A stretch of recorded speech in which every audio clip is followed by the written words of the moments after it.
ومودة السلام عليكم ورحمة ورحمة الله إن في وبركاته. فيديو ذلك لآيات كاتب كتاب لقوم الفنان شيرين عبد يتفكرون. الوهاب وحسام حبيب.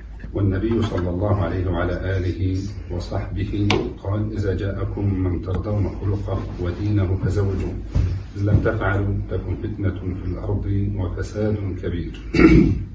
والنبي صلى الله عليه وسلم بين أنه من أمان البيوت أنه لابد أن يتلى فيها كتاب الله عز وجل، وأن يذكر فيها الذكر الحكيم بقول الله عز وجل: ومن يعش عن ذكر الرحمن نقيض له شيطان فهو له قرين.